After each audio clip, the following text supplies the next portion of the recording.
ব্রিজের কাজটি শেষ হয়ে গেলে গোপালদি যাতায়াতের সময় এবং ক্লান্তি দুটোই কম লাগবে আশা করি। নৌকা দিয়ে গোপালদি গেলে মনে হয় জীবন থেকে 1 ঘন্টা অযথায় হারিয়ে গেল। কেউ শুয়ে, কেউ বসে, কেউ বা আবার ঘুমিয়ে এই 1 ঘন্টা পার করে। সোজা কথা, আরামের চেয়ে বিরক্তটাই বেশি লাগে। তাই আমিও একটু ঘুমাই নিলাম।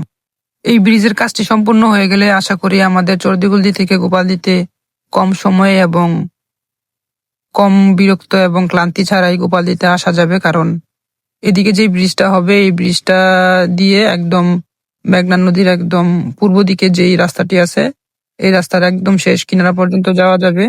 তখন ওই দিক দিয়ে যদি আমাদের এলাকা থেকে কোনো নৌকা বা গোদারা ব্যবস্থা করা হয়, তাহলে এই রাস্তা শেষ মাথায় নেমে, বেড়িবাঁধে নেমে সুন্দর মতো অটো দিয়ে সামান্য কিছু ভাড়ার মাধ্যমে আমরা গোপালদিতে খুব তাড়াতাড়ি আসতে পারবো।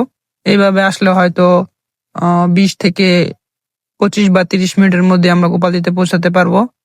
যদি এখন আমাদের ঘুরে আসতে হয়, বিষ্ণুন্দী দিয়ে নৌকা দিয়ে ঘুরে আসতে হয়, তো বিভিন্ন সমস্যা হয়, সময় অনেকটা বেশি লাগে।